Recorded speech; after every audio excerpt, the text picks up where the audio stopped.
మా movie artist association ఎన్నికలు general ఎలక్షన్స్ని తలపింపు చేస్తాయనటంలో ఎటువంటి సందేహం లేదు.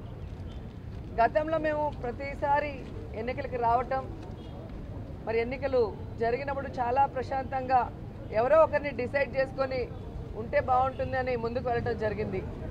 కానీ ఈసారి మీరు చూస్తే పెద్దలంతా కలిసి ఎవరో ఒకరిని 2 years కాబట్టి ఒకరిని డిసైడ్ చేసి ఉంటే బాగుండని మా అందరికి కూడా అనిపించింది. ఎందుకంటే మా ఆర్టిస్ట్ అంటే అందరికీ కూడా ఇష్టమైన వాళ్ళు, ఎటువంటి లాభాపేక్ష లేకుండా ఆర్టిస్ట్ని ప్రజలందరూ కూడా అభిమానిస్తారు. అలాంటిది ఈరోజు వాళ్ళల్లో వాళ్ళకి గ్రూపుల్లాగా వెనక ఉండే పెద్దలు చిచ్చు పెట్టి ప్రజల్లో ఈరోజు ఏంట్రా వీళ్ళు కూడా పొలిటీషియన్స్ లాగా అయిపోయారనే భావన తీసుకురావడం కొంచెం బాధగానే ఉంది. కానీ ఈ కాంపిటీషన్ అనేది ఒకందుకు మంచిది అయిందని నాకు అనిపిస్తుంది. ఎందుకంటే గతంలో ఓటు వేయటానికి వచ్చేవాళ్ళం, ఓటు వేయమని అడిగేవారే కానీ మరేది చెప్పేవారు కాదు.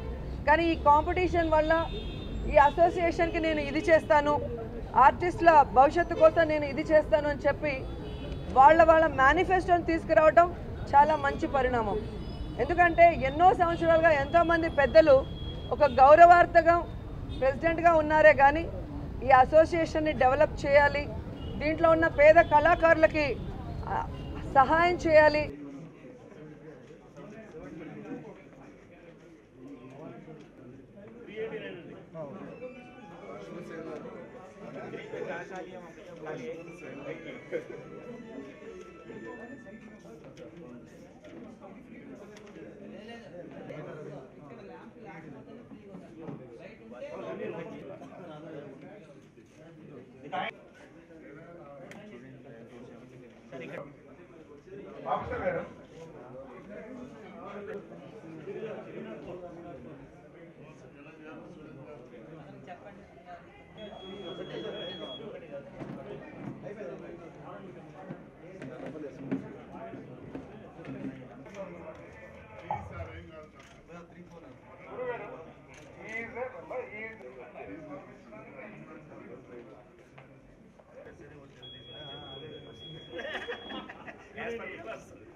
Yes, please.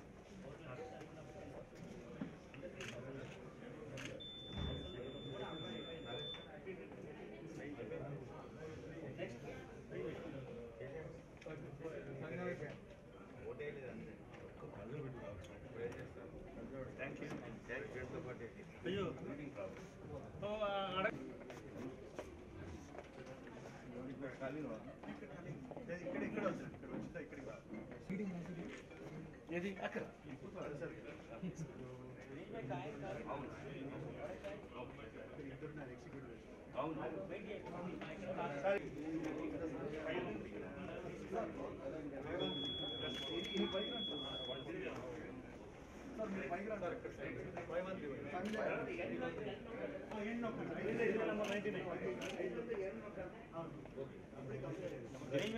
Maya.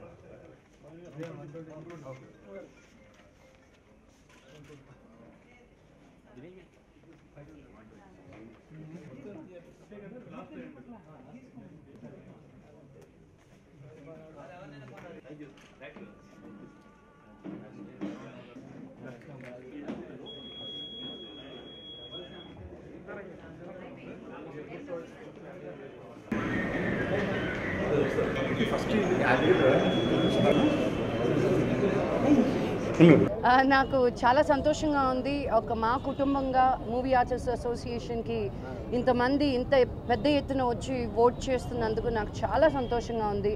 బికాజ్ ఈ అసోసియేషన్ అనేది ఎంత మంచి పనులు చేస్తుందో అని నేను ఒక ఈసీ మెంబర్గా గతం 2 సంవత్సరాలుగా చూస్తూ ఉన్నాను. ఆ లినియేజ్ కంటిన్యూ అవ్వాలని, ఆ మంచి పనులు మళ్ళీ మనం కంటిన్యూగా చెయ్యాలని, బికాజ్ చాలా ఫార్ములాస్ కానీ చాలా ఇన్సూరెన్స్ పద్ధతులు కానీ అన్నీ ఆల్రెడీ సెట్ చేస్తున్నాయి. అవి కాపాడుకునే బాధ్యత మంది. సో అందరూ కాన్షియస్గా పని చేసే వాళ్ళకి ఓటేస్తారని కోరుకుంటున్నాను. ఇంకా ఈ పుకార్లన్నీ నమ్మొద్దు మీరు. మా సినిమా ఇండస్ట్రీలో ఏమి గొడవలు లేవు, ఏం లేవు. ఈ ఎలక్షన్ ప్రశాంతంగా జరుగుతుంది. ఎవరిని ఇది చేసుకోనికి కాదు. ఇది మధ్యాహ్నం వరకే మా అంతా ఈ పబ్లిసిటీకి మా అసోసియేషన్లో ఏదో గొడవలు అవుతున్నాయని అవన్నీ ఏమి లేవు. మా దాంట్లో రాజకీయం లేదు. ఇంకోటి ఏంటంటే రాజకీయ నాయకులు ఎవరు ఇన్వాల్వ్ కాలేదు ఇందులో. మా సినిమాల్లో మేము ఇన్వాల్వ్ అయ్యి మేము ఎలక్షన్ ఎవ్రీ ఇయర్ 2 ఇయర్స్కి ఒకసారో 1 ఇయర్ పెట్టుకుంటాం. మేము హ్యాపీగా ఎవరైనా గెలుస్తారు, పని చేసుకుంటూ వెళ్తున్నాము. నేను ఇప్పటివరకు 3 సార్లు గెలిచాను. ఇక్కడ కూడా ఏదో నా మీద నా మీద నమ్మకం ఉంటే మళ్ళీ గెలిపించి నన్ను ఈసీ మెంబర్గా చేస్తారని కోరుకుంటున్నాను. ఎలక్షన్స్ కూడా ఇంత హాట్గా జరగవేమో, ఈరోజు అంత హాట్గా జరుగుతున్నాయి. చాలా ఆనందంగా ఉంది మీరు అందరూ ఇక్కడ ఉండడం. ఈ ఎలక్షన్స్లో డెఫినెట్గా మా ప్యానలే గెలుస్తుందని 100% నమ్ముతూ నేను లోపలికి వెళ్తున్నాను. చూసే ప్రేక్షకులు అందరూ నాకు ఆల్ ది బెస్ట్ చెప్పండి, మీ బ్లెస్సింగ్స్ పంపించండి. Thank you so much. Hema ఎందుకు ఈ ఎలక్షన్లో సెంటర్ ఆఫ్ అట్రాక్షన్ అయ్యింది అనేది నన్ను అడిగే కంటే అవతల టీం వాళ్ళని అడిగితే బాగుంటుంది. ముఖ్యంగా చెప్పేది ఏంటంటే ఇవాళ రాజేంద్ర ప్రసాద్ గారు లేదంటే జయసుధ గారు ఇద్దరు ఎవరు గెలవట్లేదండి. ఇక్కడ ఓన్లీ మా అసోసియేషన్ గెలుస్తుంది. చిన్న లోపాలనే ప్రతి చోట ఉంటాయి. ప్రజాస్వామ్యంలో ఎన్నికల విధానంలో ఏంటంటే మేనిఫెస్టోలు ఉంటాయి, ప్రతి చోట జరుగుతాయి అన్నీ. అలాగే ఇక్కడ కావాల్సింది ఏంటంటే ఎవరు గెలిచినా కూడా పేద కళాకారులకు ఇన్సూరెన్సు, అలాగే పూట గడవని వాళ్ళకి పెన్షను, అలాగే హెల్త్ కార్డులు. హాస్పిటల్కి వెళ్తే ఈ రోజున చిన్న రోగం వచ్చినా సరే 10,000 లేకుండా బయటపడలేదు. అటువంటి ఆర్టిస్టులకు ఉపయోగపడాలి ఈ ఎలక్షన్. అంతేగాని పర్సనల్ ఇమేజ్ల కోసం వాడుకుంటే అది ఎప్పటికి కూడా మంచిది కాదు. ఎప్పుడూ జరగనంత ఉత్కంఠభరితంగా మా అసోసియేషన్ ఎలక్షన్స్ ఇవాళ జరుగుతున్నాయి. ముఖ్యంగా ఇంతకుముందు యునానిమస్ అని చెప్పి ఎలక్ట్ అయిన మరి ఎలక్షన్స్ జరిగినప్పుడు ఎవరు కమిట్మెంట్తో ముందుకు రాలా. ఇవాళ కాంపిటీషన్ ఉంది కాబట్టి అటు జయసుధ గారు కానీ ఇటు రాజేంద్ర ప్రసాద్ గారు కానీ ఒక కమిట్మెంట్ వచ్చారు. ఎస్పెషల్లీ రాజేంద్ర ప్రసాద్ గారు came with a specific commitment. And మా అసోసియేషన్ మంచి రోజులు వస్తాయని ఎక్స్పెక్ట్ చేస్తాను.